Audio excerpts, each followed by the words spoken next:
chaga ben keji wi pam zai an dwelu rai do kwara lamber kako me jal nai go chu ko jai re wa wa kon yam ke wa ko jo re wa news ne ko dop ka nang ko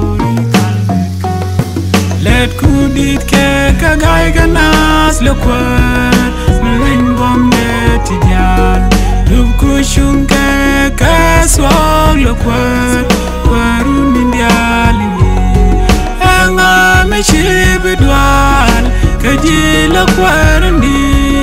ka chi shodu be pwan lo kwar ni ya wamyan ko ejin kara rel goy du dial biga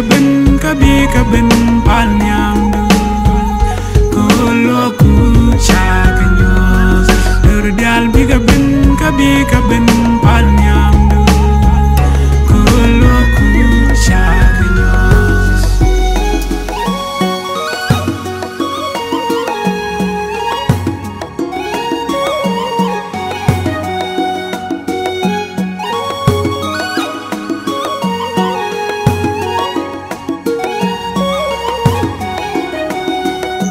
ye cha kang reiwa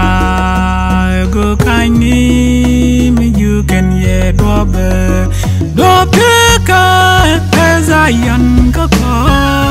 ugaran ben jen barom lei reiwa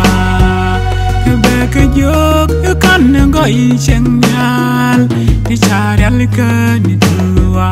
ka bidun yen gat ke let kudit ke ka gai ganas lo kwar ring bom de tidial lub ku shung ke ka swag lo kwar kwarun indiali anga me chibidwal ka ji lo kwar ni ka chi shodu be pwan lo kwar ni ya wamyan ko ejin kara rel goy du ro biga ben pal nyam ko lo ku chakanyos dur dal biga ben pal nyam ko lo ku chakanyos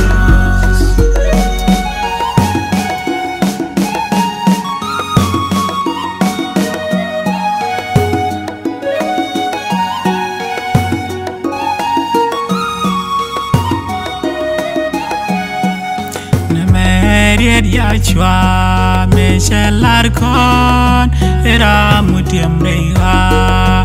bakam luang wi dori wen mon kabe katies chet kazari reiwa kon chom naro ka chwana long lane bane rike ya chwa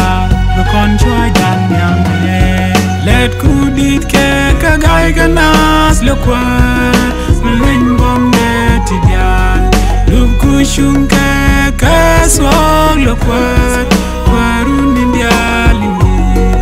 anga me chibidwal ka ji lo kwar ndi